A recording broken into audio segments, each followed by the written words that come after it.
y me da muchísimo gusto pues pasar la estafeta en esta primera sesión a Beatriz Martínez y el equipo de Wings. Ahora sí, adelante Beatriz, muchas gracias por estar con nosotros y el espacio es tuyo. Gracias, Anita. Hola, muy buenos días a todos y a todas. Me da mucho gusto estar acá con ustedes, pues arrancando también con el día después de del primer panel, ahí con datos bastante interesantes sobre la generosidad en nuestra región. Les damos la bienvenida a todas. Por acá voy a presentar más adelante también a Rodrigo Ibero, quienes nos acompañan, pero antes, bueno, me voy a permitir compartir pantalla para que ustedes puedan ver la presentación que tenemos por ahí. No sin antes igual recordar lo que les compartía Anita sobre, por favor, tengamos nuestros micrófonos silenciados mientras los demás estamos conversando. Cualquier duda, comentario, etcétera, lo pueden ir mandando por el chat y así nos vamos tomando nota sobre ello. Déjenme, comparto pantalla ahora.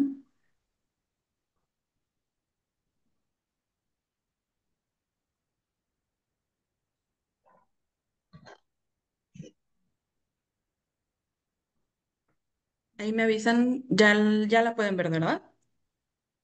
Súper. Pues muchas gracias. Bienvenidas a esta sesión sobre el futuro de la generosidad, las tendencias filantrópicas que están transformando a la región. Queremos compartir con ustedes una exploración preliminar sobre las nuevas corrientes que están de redefiniendo la filantropía en América Latina y el Caribe y cómo es que éstas están transformando y están impactando el desarrollo social de nuestra región. Para mí, la verdad es que es muy significativo estar en este evento de Giving Tuesday Latinoamérica. Tengo ahí una historia desde 2018 platicando y conversando junto con Anita sobre cómo podríamos impulsar las historias de donación en México. En 2018 estuvimos impulsando las campañas de donar, de Yo Dono Porque, para entender cómo es que en México se estaba donando. Entonces, bueno, estar ahora desde acá acompañándolas desde Wings me emociona mucho. Primero, presentarme, soy Beatriz Martínez, soy coordinadora regional de América Latina y el Caribe en Wings y presentarles también rápidamente, antes de irme con Rodrigo y con Vero y entrar a lo que es la sesión, compartirles qué es Wings brevemente, ¿no? Somos una red global que reúne a más de 230 organizaciones que dan apoyo a la filantropía en más de 60 países.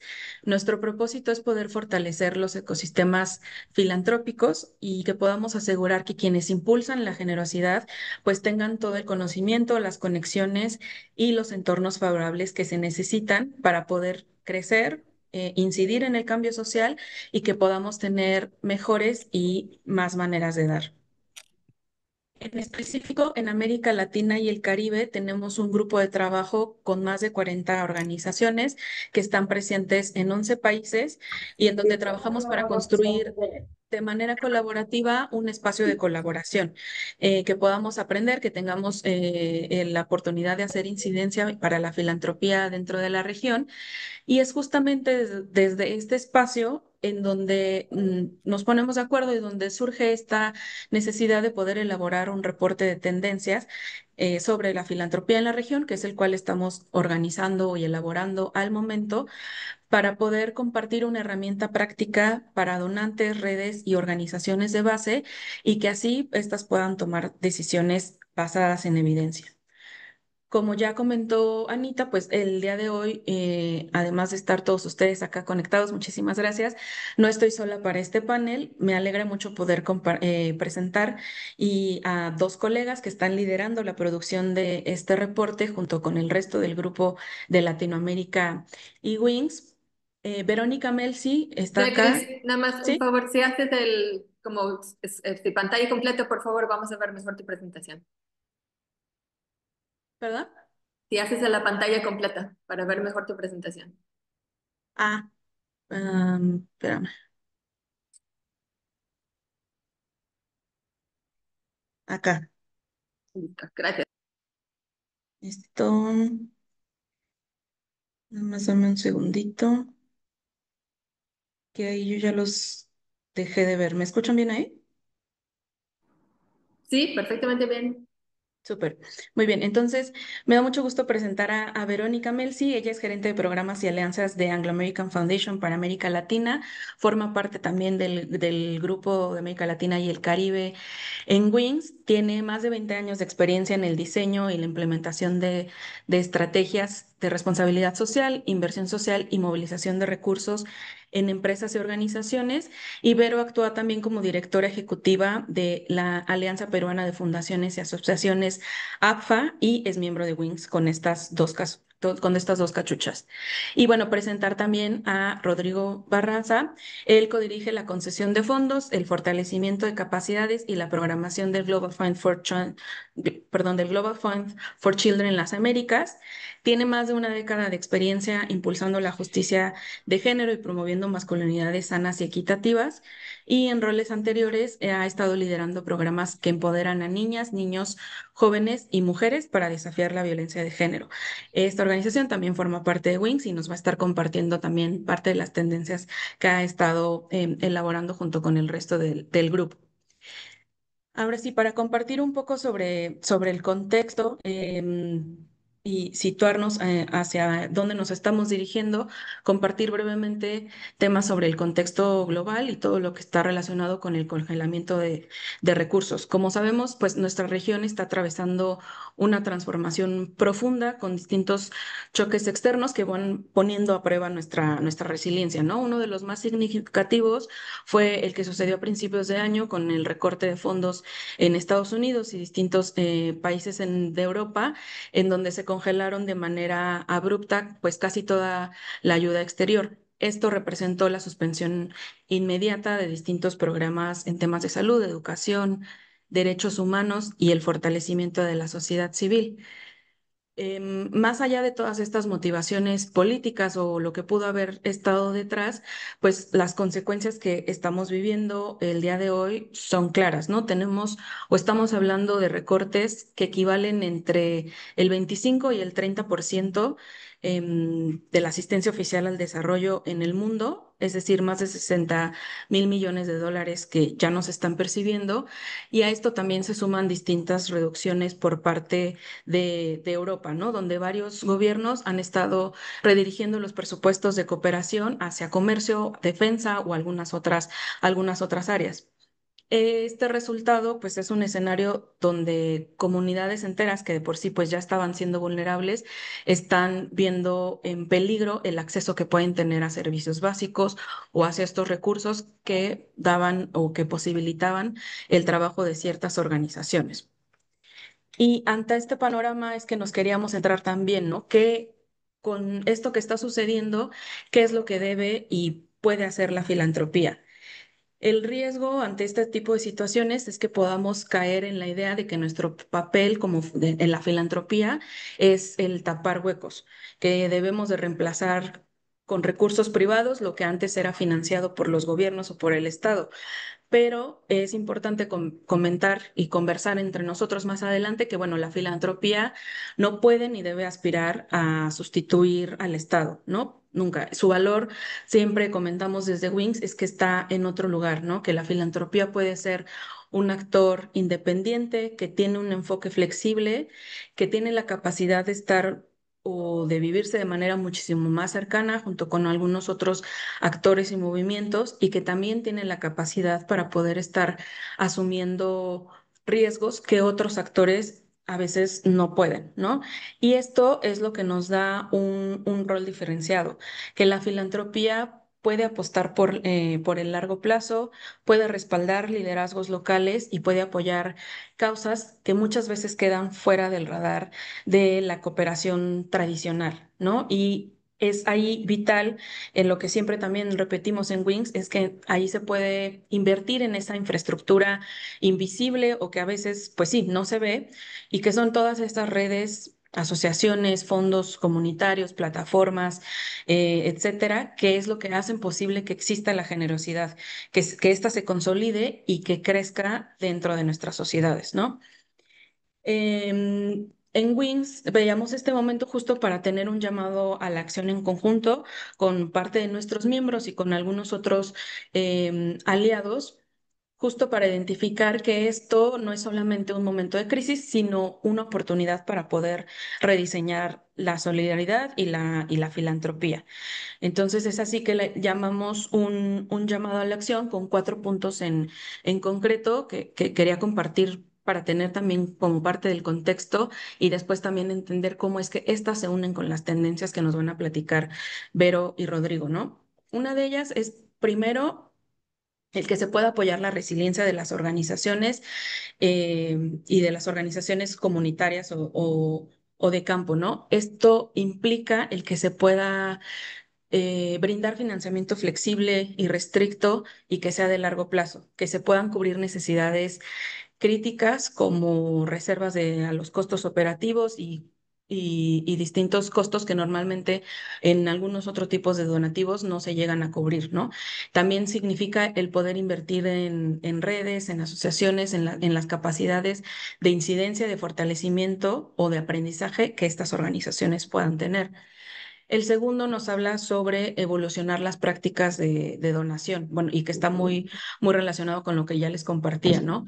Aquí hablamos de poder ampliar presupuestos de donación, que podamos explorar mecanismos de financiamiento innovadores y que podamos incluso, por ahí sí pueden apagar sus micrófonos, gracias, que podamos también ahí explorar mecanismos de financiación innovadores, que podamos apostar por el uso de fondos patrimoniales, endowments, blended finance, que también nos van a compartir más adelante Vero sobre esto, sobre lo que hemos encontrado en la región, pero sobre todo pues que se puedan adaptar enfoques estratégicos a largo plazo, y que no se enfoquen esto a hacer parches temporales, sino que apunten a transformar las causas estructurales de los problemas, ¿no? Más a largo plazo.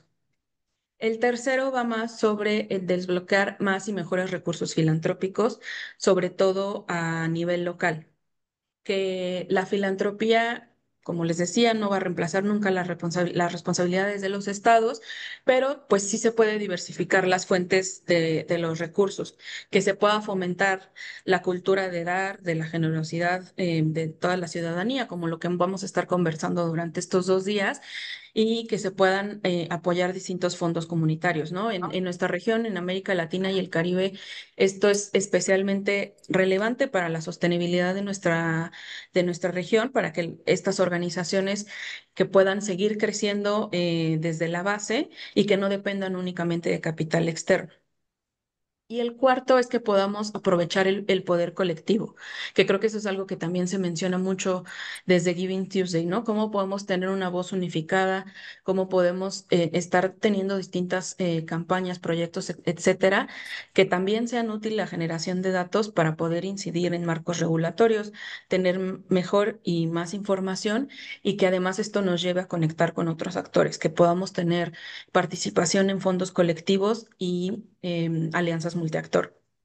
Entonces, estos 4 compromisos les puedo compartir por el chat también el llamado a la acción completo para que lo puedan consultar, pero quería compartírselos como una pincelada porque sobre todo esto está bastante relacionado con el reporte de tendencias que estamos elaborando y si lo llevamos si lo sumamos hacia estos objetivos específicos en los cuales nos estamos trabajando en el grupo de trabajo de América Latina y el Caribe, veíamos importante el que para poder hacer todo esto necesitamos fortalecer la base de conocimientos. Y es ahí que entraba esta necesidad de poder tener un reporte regional similar a los esfuerzos que ya ha estado realizando IDIS, el CEMEFI, el Dorothy Johnson Center, sobre qué está sucediendo en la filantropía, pero tenerlo también ahora aterrizado a América Latina y el Caribe, para poder tener información confiable y relevante para la toma de decisiones y entonces hablar ahora en el resto de la sesión sobre 4 tendencias específicas. El reporte lo vamos a publicar en los próximos meses. Lo vamos a compartir con ustedes también para que puedan descargarlo y esté disponible también en los recursos de Un Día para Dar. Pero bueno, aquí centrarnos en los avances preliminares que estamos teniendo en el reporte al día de hoy, en 4 tendencias: finanzas innovadoras, fundaciones corporativas, este dilema entre donar o ejecutar, la filantropía ambiental y la filantropía interseccional.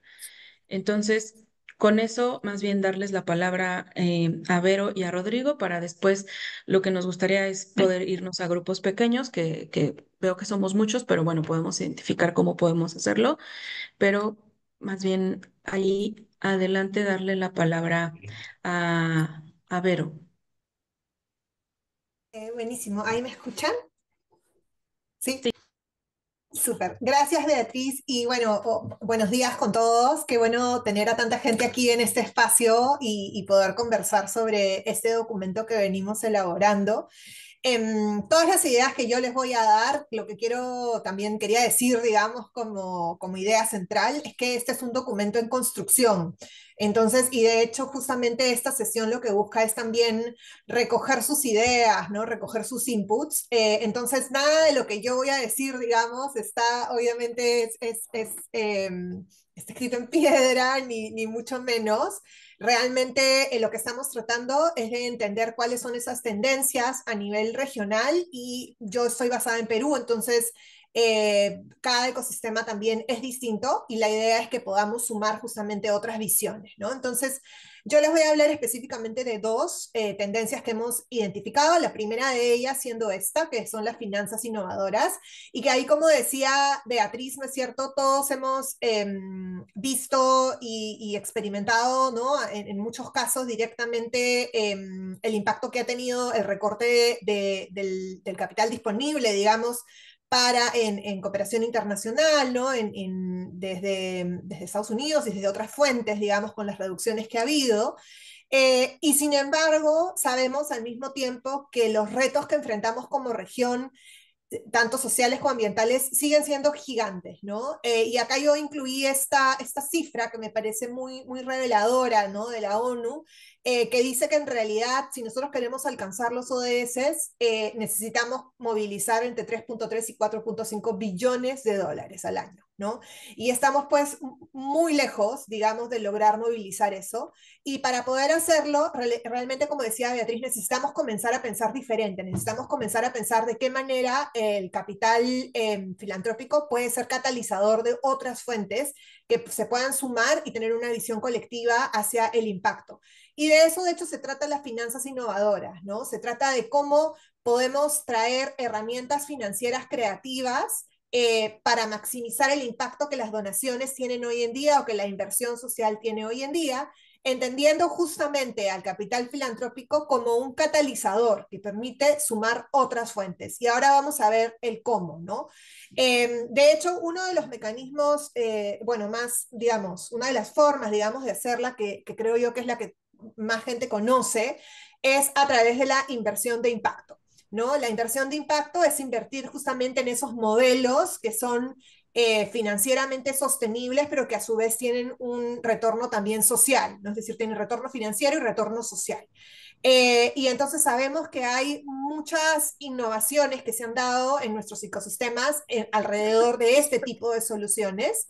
Y aquí lo que queremos es entender cómo podemos sumar distintos tipos de capital, es decir, sumar el capital filantrópico y el capital comercial para hacer que esas soluciones realmente puedan escalar y puedan llegar a los niveles en los que realmente puedan contribuir a cerrar brechas sociales y ambientales, ¿no? Y aquí hay tres elementos claves que tiene la inversión de impacto que son importantes entenderlos. El primero es la intencionalidad, es decir, la iniciativa, ¿no es cierto? Y la inversión tienen que tener una intención de querer cerrar una brecha social, es decir, y de hecho ahí hay como distintas connotaciones, hay algunas que son impact first, otras que son finance first, es decir, que ponen, ¿no? La intencionalidad al centro, otras de repente está la intencionalidad, pero está también el tema del retorno financiero. La idea es cómo priorizamos aquellas que tengan en el centro el impacto, ¿no? Y que sean soluciones que quieran realmente resolver retos sociales y ambientales, que además tengan una medición de ese impacto, porque eso es lo fundamental para realmente demostrar que las soluciones son efectivas. Y además hay un componente importante de adicionalidad, que quiere decir cómo esta solución logra hacer algo que no se había logrado de otra manera. Es decir, realmente trae una adicionalidad al ecosistema. Y eso es muy importante. Y obviamente, como decía, la idea es que sean soluciones que también sean justamente financieramente sostenibles, ¿no? Para que realmente en el tiempo puedan, pues, vivir, digamos, y crecer de manera ya más orgánica. Entonces, ¿Por qué es importante el capital filantrópico para esto? Porque el capital filantrópico es un capital que, si nos ponemos a pensar, ¿no es cierto?, no está tan sujeto a, de repente, directrices, digamos, del mercado. Es independiente, ¿no es cierto?, en la mayoría de los casos. Entonces, por lo tanto, puede asumir mayores riesgos que otro tipo de capital. Suele tener también una mirada de largo plazo, ¿no? Es decir, como decía, no estar totalmente sujeto, digamos, a los vaivenes del mercado, a las decisiones, por ejemplo, de repente que sí tiene el sector corporativo, ¿no? Ciertas restricciones. Entonces, eso permite que pueda ser un capital que pueda realmente ser utilizado para asumir un riesgo que no puede asumir el capital comercial. Entonces, si vamos a la lámina siguiente, vea. Entonces, existen hoy en día una serie de distintos mecanismos, ¿no es cierto?, para trabajar en las finanzas innovadoras. Perdón, ahí está. ¿No? Y es decir, hay una serie de mecanismos, hay un tema de garantías, ¿no es cierto? Perdón.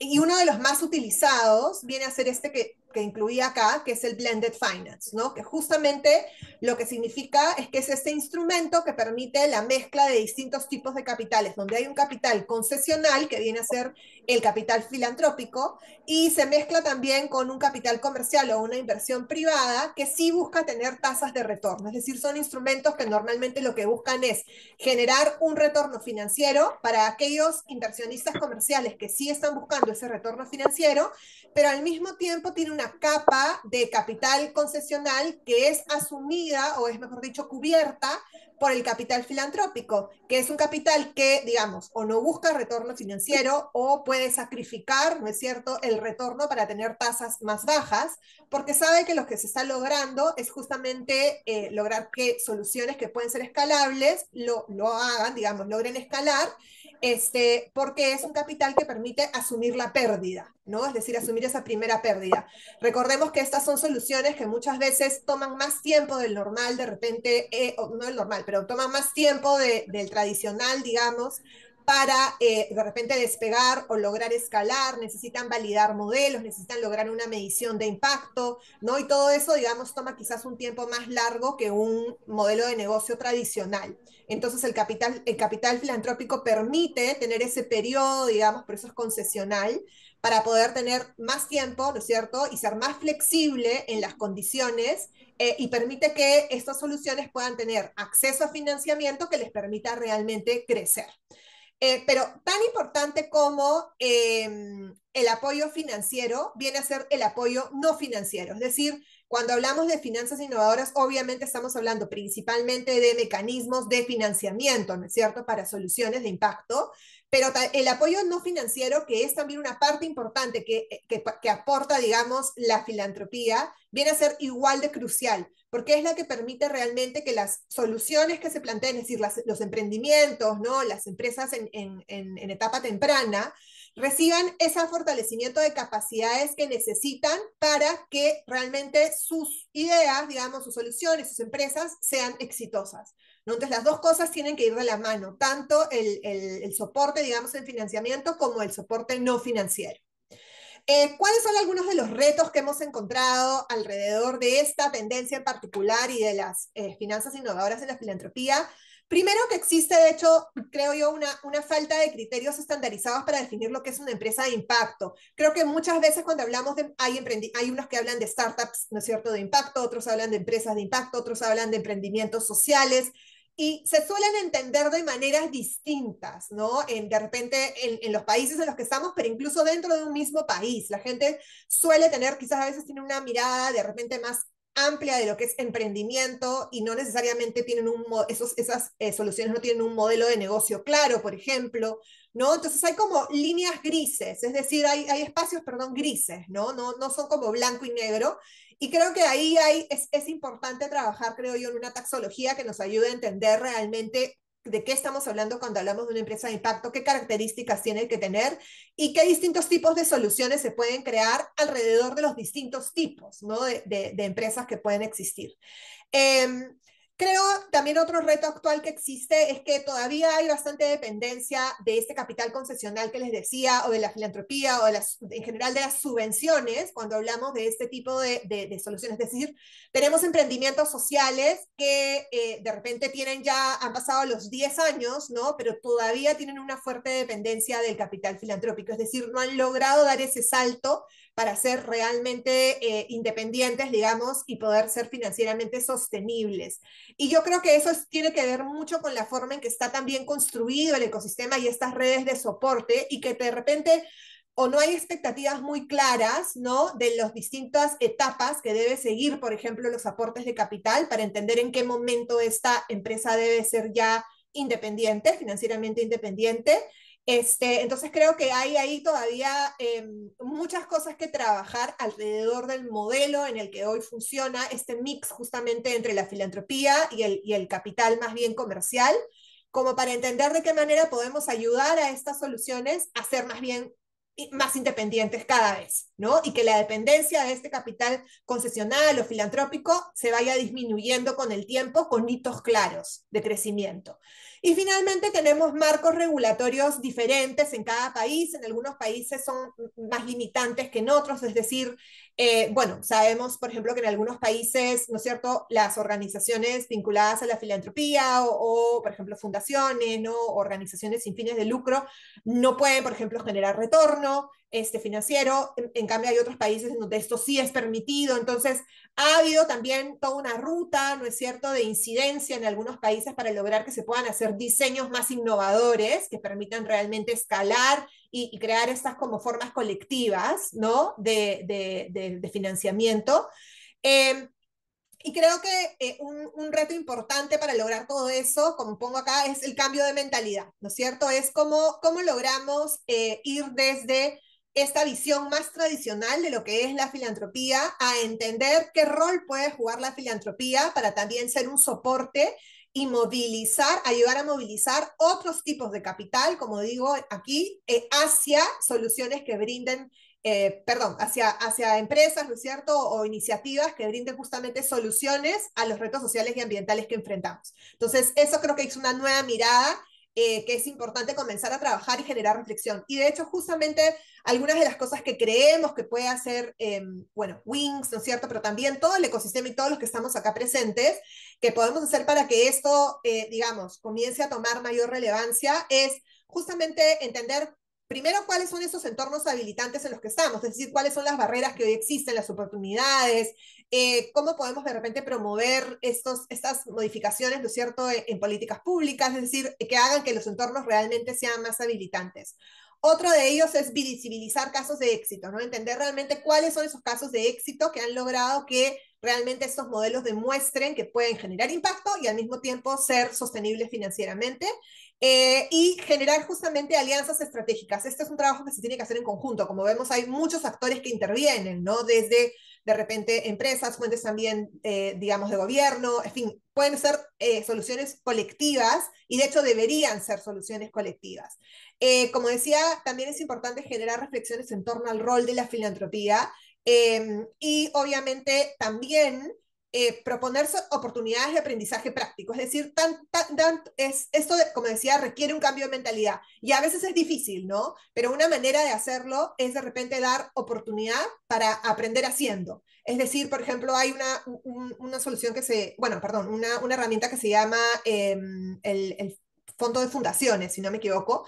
Y entonces eso permite que, por ejemplo, distinto capital filantrópico se pueda unir, ¿no?, de manera colectiva para realmente comenzar primero a entender qué significa esto de las finanzas innovadoras y puedan además comenzar a hacerlo, es decir, a crear de manera, digamos, con un riesgo calculado, ¿no? Con un capital pequeño, asumiendo poco riesgo, comenzar a practicar y comenzar a probar, digamos, cómo funciona esto de las finanzas innovadoras, porque creo que se tiene que empezar de a pocos, ¿no es cierto?, pero con esa mirada de largo plazo y, como decía, siempre trabajando de manera colectiva. Entonces, bueno, ese es un poco lo que hemos encontrado alrededor de finanzas innovadoras. Vean, no sé si pasamos a la siguiente o... Ah, ok. Bueno, y esta es la segunda tendencia que yo también estaba un poco como moderando, digamos. Obviamente esto ha sido trabajado con otras organizaciones que son parte de la red. Y nuevamente esta es información que está totalmente todavía en borrador y que tiene, todavía está muy abierta a recibir sus comentarios. De hecho, digamos que la idea aquí es que ya esto es algo que ha venido sucediendo en los últimos tiempos, ¿no? Y que hay muchas fundaciones corporativas que quizás han disminuido, digamos, el monto de dinero que entregan como subvenciones, ¿no es cierto?, o financiando a organizaciones externas, y han comenzado más bien a implementar proyectos directamente. Creemos que la tendencia es que más bien no es ni uno ni otro. Es decir, que las fundaciones corporativas están adoptando modelos híbridos, donde una parte del presupuesto la destinan hacia subvenciones o grants y otra parte del presupuesto la destinan a tener equipos que ejecutan de manera directa las acciones. ¿Por qué? Porque creemos que a través de esta mirada ellos están buscando primero generar de repente innovaciones que pueden ser alimentadas, ¿no es cierto?, desde una mirada, por ejemplo, corporativa, de repente tener mayor alcance territorial y por supuesto una alineación estratégica. Es decir, existe, y acá existe obviamente, creemos, ¿no? Una presión, digamos, por tener resultados y tangibles, ¿no? Es decir, las fundaciones corporativas son fundaciones que obviamente, ay, perdón, y quizás ahí debí comenzar al inicio, ¿no? Una fundación corporativa es una fundación que normalmente pues es financiada, ¿no es cierto?, por una corporación o una empresa, la cual suele tener también cierto control, ¿no es cierto?, sobre las decisiones que se toman desde esa fundación corporativa. Entonces, hay cierta exigencia con respecto a los resultados que tenga, tanto desde, creo yo, los stakeholders, como los inversionistas, como los reguladores, ¿no? Sobre el rol que cumple esta fundación corporativa en el territorio en el que está, e incluso si no está en un territorio específico, sobre, digamos, el rol que puede cumplir a nivel nacional. Hay ciertas expectativas con las cuales debe cumplir esta fundación corporativa. Y muchas veces, y es más, y se espera de repente que haya una alineación de lo que la fundación hace con respecto a las estrategias de sostenibilidad de la empresa, ¿no es cierto?, o los compromisos que ha asumido la empresa. Entonces, muchas veces las empresas optan por tener una inversión directa en programas sociales para poder mantener un mayor control de repente y una mejor, de repente, medición, ¿no es cierto?, de esos resultados que obtienen. Entonces, sin embargo, también entienden, obviamente, las ventajas de trabajar con actores locales. Entonces, esta mirada híbrida les permite tener este mix, ¿no? De poder cumplir con ciertas exigencias de medición, de alineación, pero al mismo tiempo mantener también el contacto con el ecosistema local y lograr un mayor alcance y ser más estratégicos. Ahora, perdón, si puedes pasar a la siguiente, Beatriz. Obviamente una mirada de este tipo y una tendencia de este tipo, creemos que de todas maneras, pues obviamente puede generar tensiones en los ecosistemas en los que está, ¿no? Por un lado, porque, digamos, pues la ejecución directa puede generar o puede imponer de repente estructuras jerárquicas que chocan con formas de acción social. Es decir, igual tienes a un actor digamos, que tiene una cierta posición, ¿no es cierto?, de poder dentro de un ecosistema social, y eso puede estar generando o repitiendo ciertos patrones, ¿no?, que más bien chocan con la lógica horizontal de desarrollo que se quiere promover. Creo que otra consecuencia que podría ser negativa es que también eso quizás lo que hace es debilitar el ecosistema filantrópico, ¿no? Es decir, pues obviamente porque hay menos fuentes, digamos, de recursos disponibles, ¿no? Al haber una ejecución directa de parte de las fundaciones, donde muchas veces las que se ven afectadas son las organizaciones más pequeñas, ¿no? Las más vulnerables. Y entonces esto podría hacer que más bien en vez de estar facilitando un fortalecimiento del ecosistema, este modelo más bien puede estar trabajando hacia un debilitamiento del ecosistema. Otra cosa que puede estar sucediendo también y que lo hemos visto es que algunas de estas fundaciones corporativas al mismo tiempo han sufrido algunas restricciones de recursos en los últimos tiempos. Entonces, entran también a competir por recursos, ¿no? Y eso también crea un desbalance, digamos, o una competencia adicional dentro de los ecosistemas donde funcionan. Entonces, eso también obviamente puede tener un impacto en este ecosistema, digamos, colaborativo, ¿no? Donde más bien se rompe esta colaboración para generar, como decía, mayor competencia. Entonces, creemos que es importante que las fundaciones corporativas, creo que yo, que reflexionen y entiendan este rol que tienen y el rol que están cumpliendo hoy en día en los ecosistemas en los cuales están trabajando, ¿no? ¿Para qué? Para que realmente puedan entender, escuchar sobre todo a las comunidades, adoptar estas prácticas colaborativas, entender de qué manera es la cual la deben vincularse, digamos, con esos actores locales para justamente no repetir estos patrones de repente jerárquicos y sí entrar en una lógica, digamos, de trabajo conjunto, donde se pueda más bien como redistribuir el poder, ¿no? Y eso parte mucho por entender realmente quiénes son esos actores locales, cómo pueden trabajar contigo y cómo uno como fundación corporativa puede trabajar con ellos, ¿no? Para realmente no destruir creo, bueno, destruir es una palabra muy fuerte, pero quizás no dañar el tejido local, el tejido social local, sino más bien ser algo que ayude a fortalecerlo. Entonces, sentimos que en este sentido, algunas cosas que pueden hacer como red son, primero, visibilizar buenas prácticas, ¿no? Entender cuáles son esos modelos que sí realmente están funcionando de manera quizás híbrida, pero están logrando un fortalecimiento de repente del ecosistema local. También promover la generación de estándares para el sector, es decir, entender, por ejemplo, de qué manera podemos también fortalecer capacidades de los actores locales, por ejemplo, para medir impacto, ¿no? Para gestionar recursos, cosas que puedan ser también actores que puedan de repente alinearse a los estándares, ¿no? Que están siendo exigidos para las fundaciones corporativas. Obviamente es muy importante impulsar siempre la generación de evidencia y siempre también, como decía, quizás buscar la innovación a través de pilotos con visión colectiva, ¿no? Es decir, entender de qué manera podemos comenzar a probar, como decía yo, conocer, ¿no? Bien cuáles son esas necesidades, esos recursos que están disponibles en la comunidad y realmente cómo se puede trabajar de manera colectiva en una lógica, ¿no es cierto?, más horizontal para lograr pues, solucionar esas brechas, digamos, que estamos encontrando en los espacios que intervenimos, ¿no? Bueno, esas son, ahí me quedo, esas son las dos tendencias que yo quería presentarles. Muchas gracias, Vero. Rodrigo, te doy la palabra para que nos compartas tus tendencias. Sí, muchas gracias, Beatriz. Gracias también por la invitación. A Giving Tuesday, a Wings. Beatriz, muchas gracias también por este espacio. Yo antes de compartirles las dos tendencias de las cuales voy a enfocarme el día de hoy, que es filantropía ambiental y climática y filantropía en clave interseccional, sí quisiera compartirles un par de provocaciones en cuanto a este espacio como tal y también un par de precisiones en cuanto a la naturaleza, lo que fue también el proceso y lo que ha sido el proceso de construcción de este reporte, ¿no? Que como bien decía Vero, pues ahí estamos en ese proceso de consolidarlo, que también necesitamos escuchar sus opiniones, sus ideas, ¿no? También es uno de los objetivos de este espacio.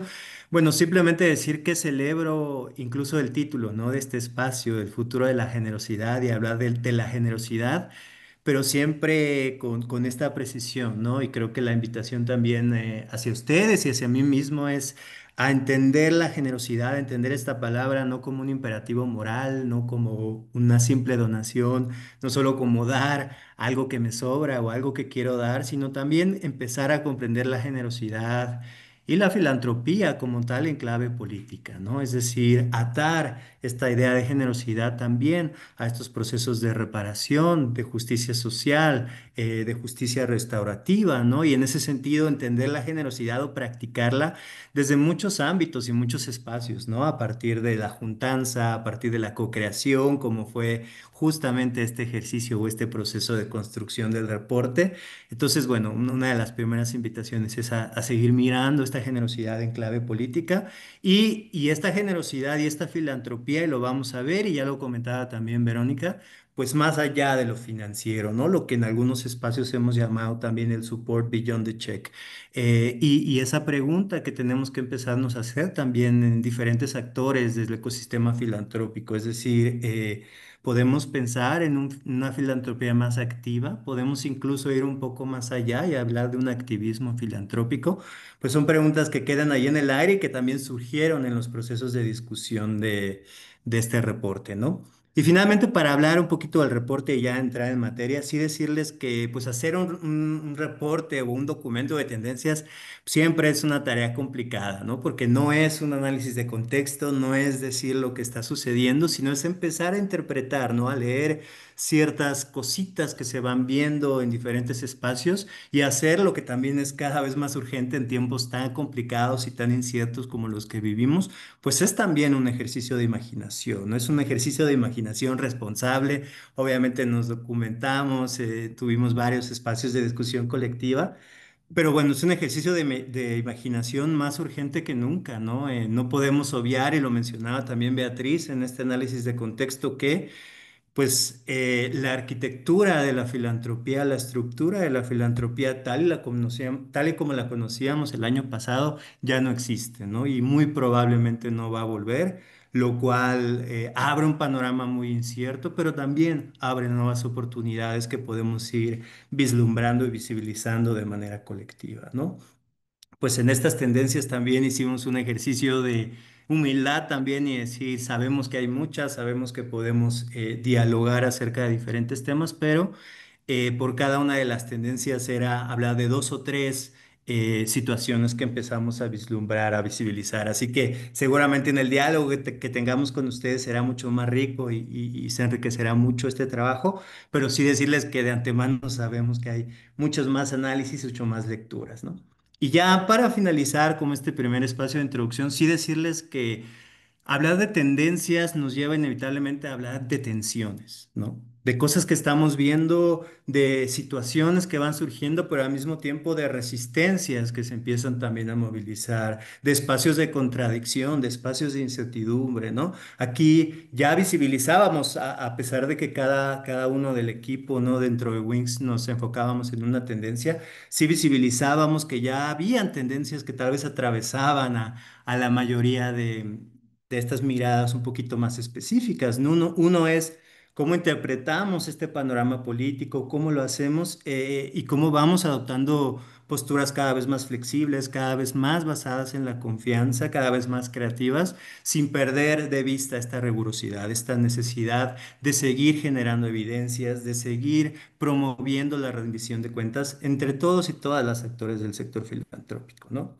Y otra tendencia también es esta mirada cada vez más diversa, esta necesidad de incorporar nuevos actores, nuevas voces, de seguir abriendo espacios de diálogo, espacios de conversación y también estar atentos y atentas a las dinámicas de poder desiguales, a estas injusticias históricas y estructurales que existen y también cómo trabajamos.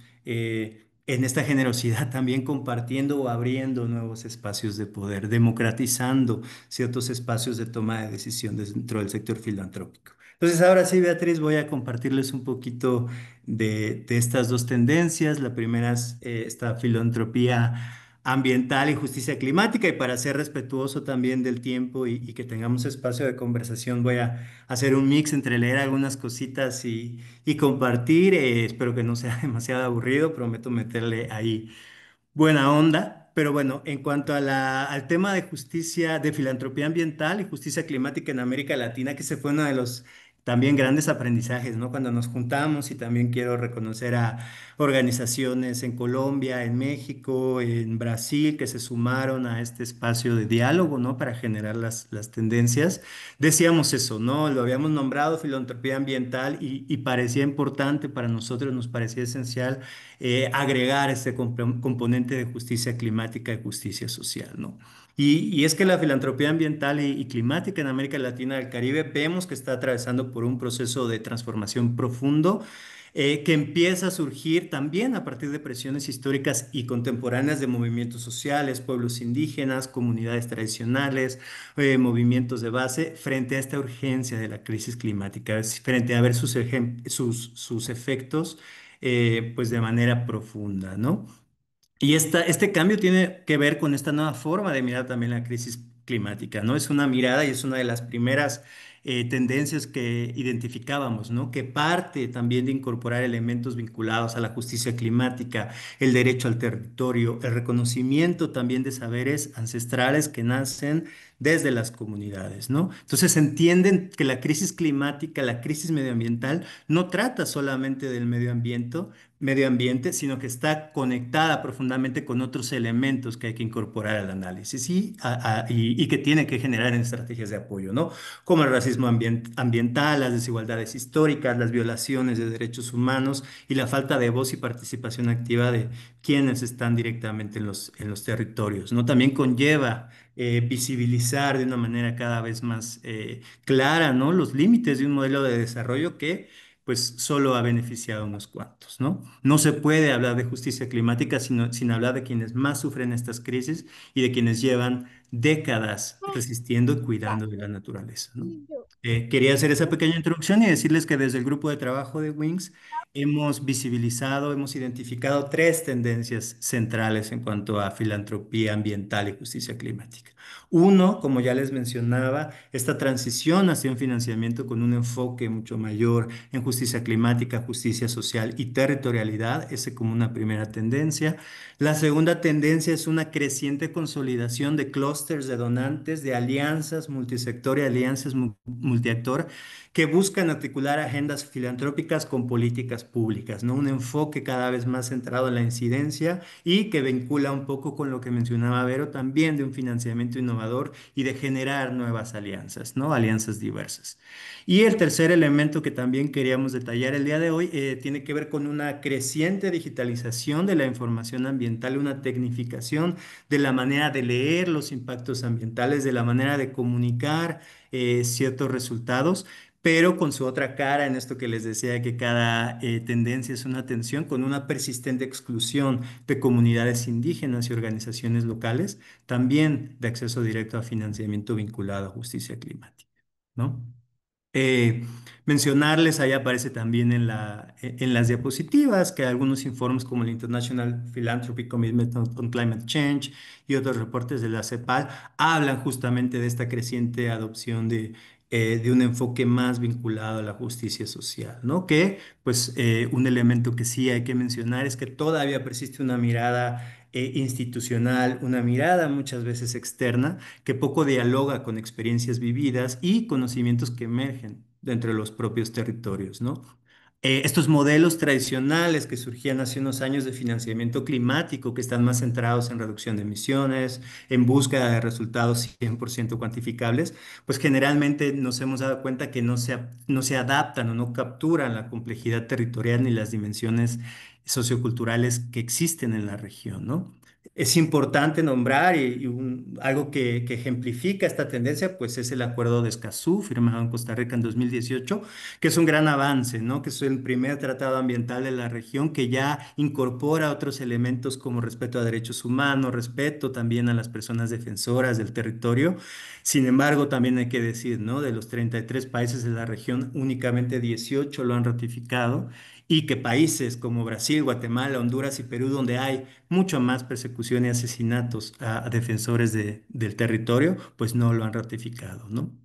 Entonces, la evidencia indica que el financiamiento en temas de justicia climática y ambiental tiene que ser cada vez más flexible, más intercultural, más anticolonial y más sensible a las realidades territoriales, ¿no? Reconociendo prácticas tradicionales y también los esfuerzos feministas, los esfuerzos de organizaciones juveniles que aunque no han articulado completamente o no se reconocen como organizaciones que directamente están vinculadas a temas climáticos y ambientales, sí lo están incorporando a su agenda con miradas cada vez más interesantes e interseccionales y que eso tenemos que honrar, ¿no?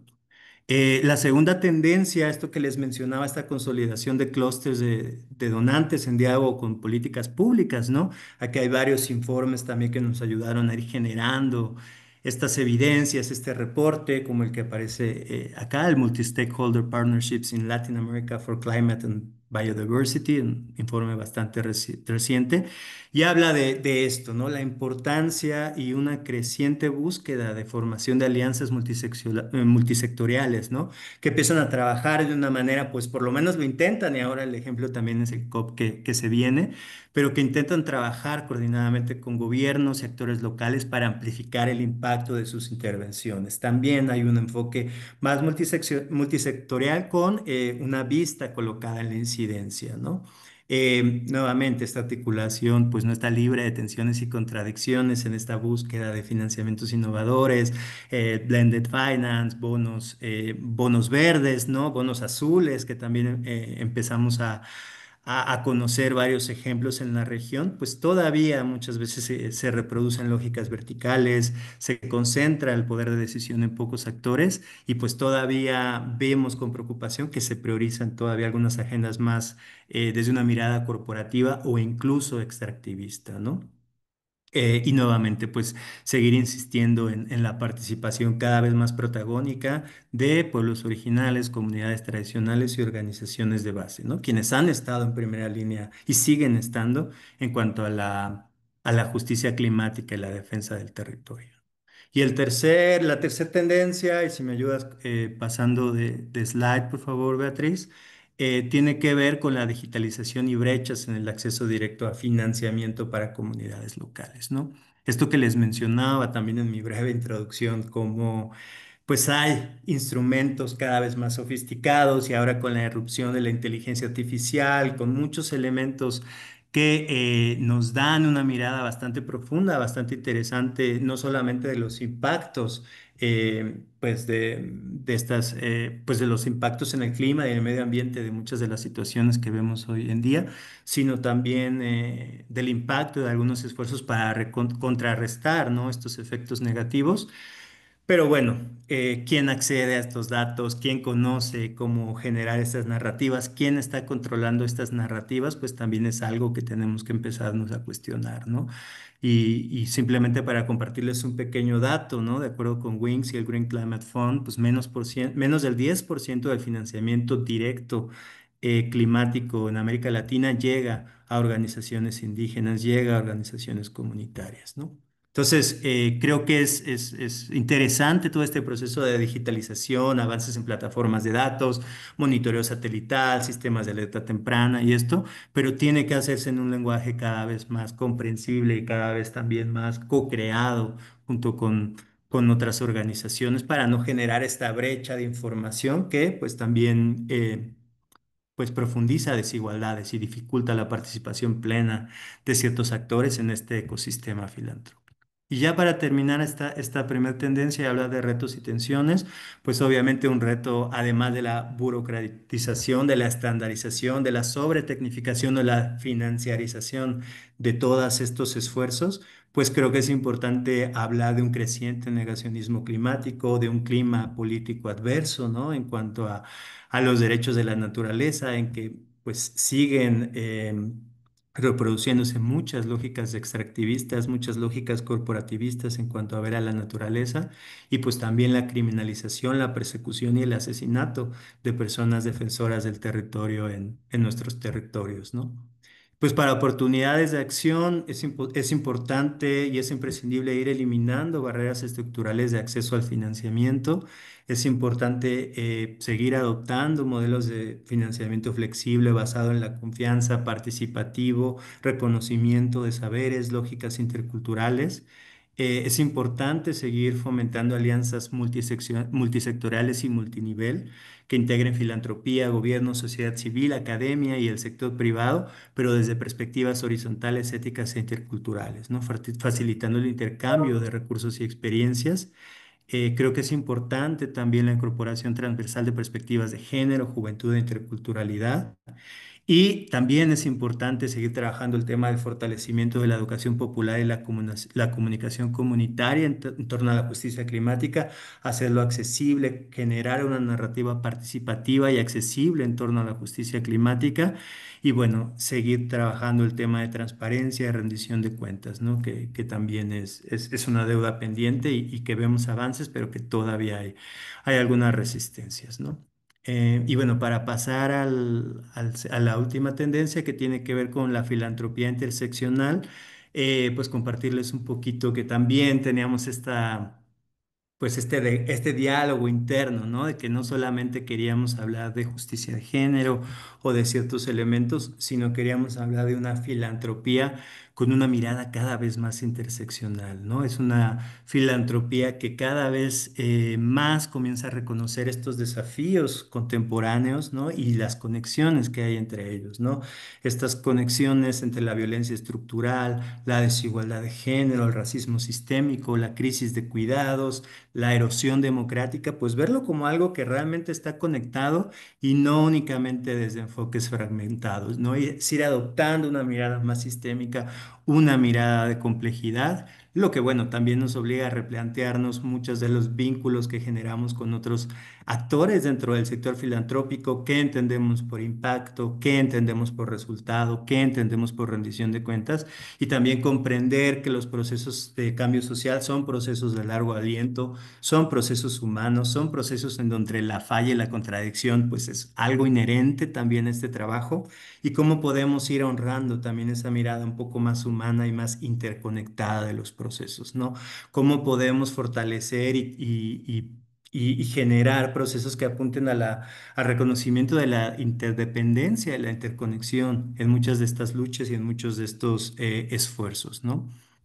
Eh, en ese sentido, también hemos identificado tres tendencias para hablar de filantropía interseccional desde este grupo de trabajo de Wings. Uno es, pues justamente la emergencia de enfoques cada vez más holísticos para abordar problemas sociales complejos de una manera cada vez más integrada e interconectada. Otro elemento que nos parecía muy importante, y les hablaré también de algo que acaba de pasar hace poco en México, yo soy de México, ¿no? Que tiene que ver con la incorporación del cuidado, la salud mental y el bienestar colectivo, que también se están empezando a ver como ejes estratégicos y esenciales dentro del quehacer filantrópico, y pues una creciente diversificación, como lo veíamos también en la otra tendencia, de actores, alianzas y mecanismos financieros que buscan o apuntan por una filantropía más inclusiva, autónoma y sostenible, ¿no? En cuanto a la emergencia de enfoques holísticos, esta primera tendencia que les mencionaba, vemos que organizaciones o actores, fondos también regionales, como Fondo Semillas, como el Fondo Lunaria en Colombia, como el Fondo Frida, pues empiezan a impulsar cada vez más estos modelos de financiamiento más flexible, que además buscan articular salud, autonomía, economía, derechos sexuales y reproductivos, defensa del territorio, ¿no? Son como miradas que lo que buscan es desbordar estos marcos tradicionales de intervención y proponer nuevas formas de pensar el impacto, ¿no? De pensar los resultados, que se base también en tomar en cuenta los procesos y no únicamente resultados meramente cuantificables, ¿no? Es justo combatir estas lógicas tecnocráticas o simplemente basadas en la eficacia o el retorno a la inversión para pues hablar de procesos mucho más sostenibles y mucho más basados también en un tema de redistribución del poder y de restauración y de reparación, ¿no? Eh, Esto que les mencionaba, que se vio también mucho un auge, ¿no? Durante la pandemia del COVID-19, que era un énfasis mucho más en entender el cuidado desde una lógica mucho más amplia, desde una lógica mucho más colectiva, desde una lógica mucho más política, entendiendo que el cuidado no solo es un extra o un componente asistencial, sino que realmente es algo que sostiene la vida y que sostiene, por lo tanto, las luchas sociales que muchas veces estamos apoyando, ¿no? Algunos fondos, como el Fondo de Acción Urgente para América Latina, Global Fund for Women, el mismo Fondo Lunaria, pues ya reconocen explícitamente el valor político del cuidado y están generando también procesos y estrategias de apoyo que tienen que ver con la promoción del cuidado a lo externo, es decir, el cuidado comunitario, pero también el cuidado de las mismas organizaciones y de otros actores clave dentro del sector filantrópico, ¿no? Sin embargo, pues todavía hay algunas resistencias, eso hay que decirlo, ¿no? Todavía se considera que el cuidado es un gasto, ¿no? Que invertir en el cuidado es un gasto y que es un elemento secundario y muchas veces no se integra plenamente una mirada del cuidado en los presupuestos, en las estrategias, en las programaciones que se realizan dentro del ecosistema filantrópico, ¿no? Este tema del cuidado es fundamental también porque es una sombrilla que articula o que tiene ese potencial y ya lo está haciendo de articular luchas diversas, ¿no? Ahora, hace 2 semanas en México se hizo la conferencia de la CEPAL en torno al cuidado y fue muy interesante ver converger actores que trabajaban, no sé, organizaciones feministas, organizaciones juveniles, organizaciones indígenas, convergiendo ante esta idea del derecho al cuidado, ¿no? Cada una con estrategias distintas, pero con este elemento aglutinante que tiene que ver con el derecho al cuidado, la promoción del cuidado, nuevamente, ¿no? En clave política.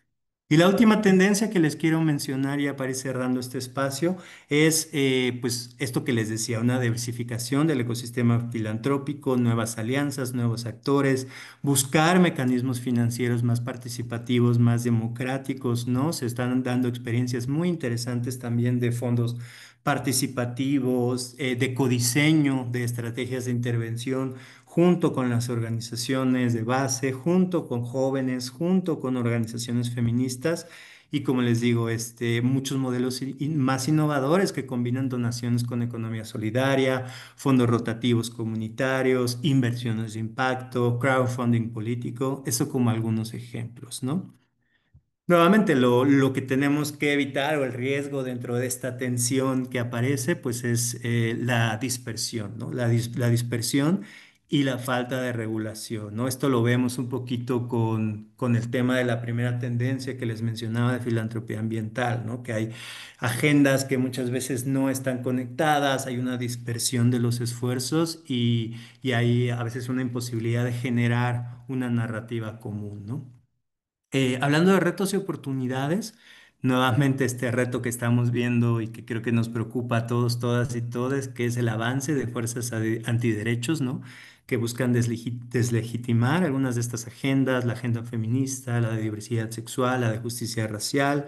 Hay una criminalización y hay un retroceso democrático que está afectando profundamente a las organizaciones de base, pero también a donantes, pero también a fundaciones y pero también a otros actores dentro de este ecosistema de la filantropía, ¿no?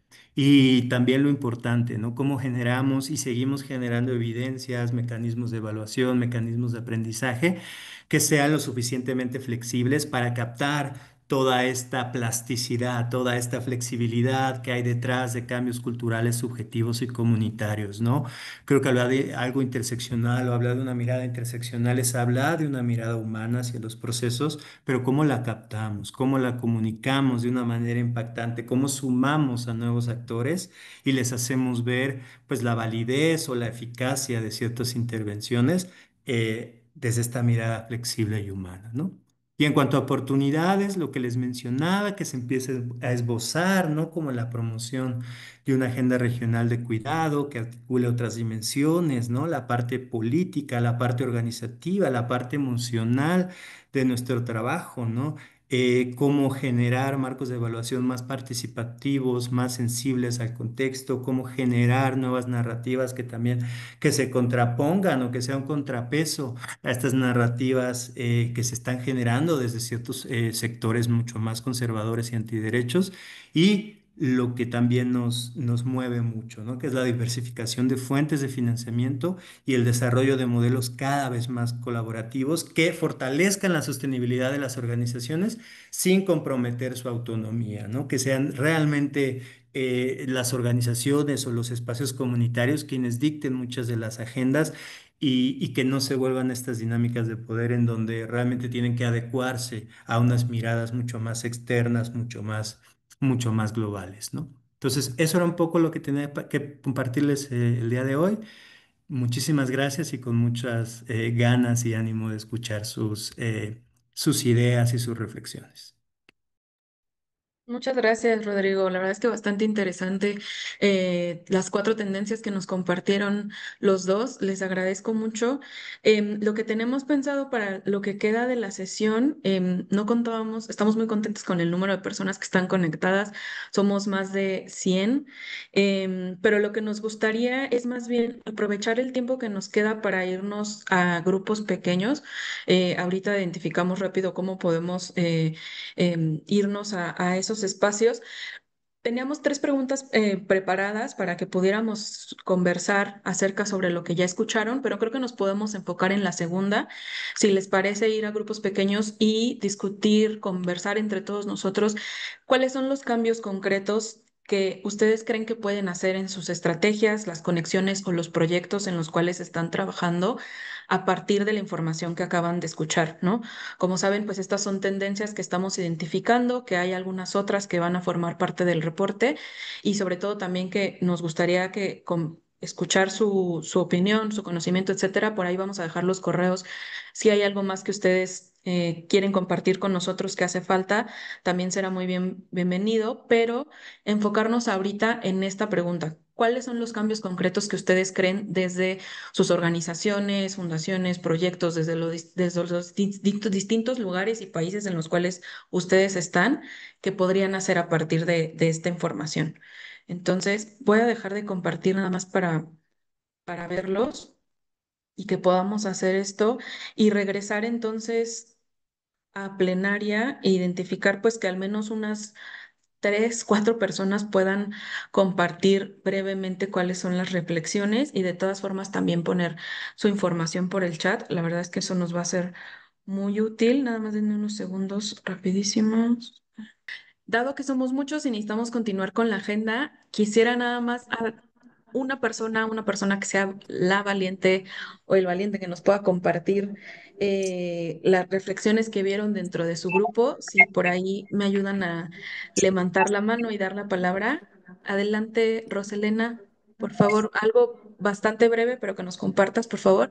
Claro, gracias. Pues nuestro grupo compartió más que nada los retos y creo que el aprendizaje es que hay que mirar la manera en que procuramos fondos desde una perspectiva diferente. O sea, el aprendizaje es ya no hacer lo mismo.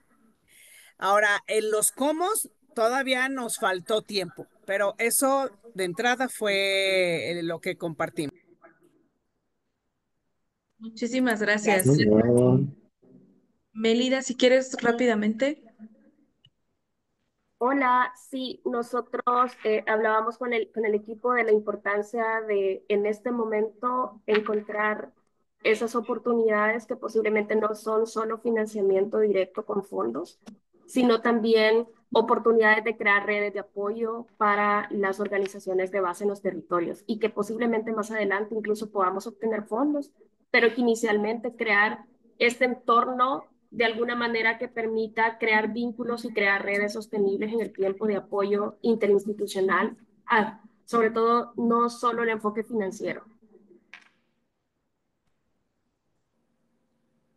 Muchísimas gracias a todos y a todas. Les voy a compartir rápidamente la presentación, nada más último para que la podamos ver.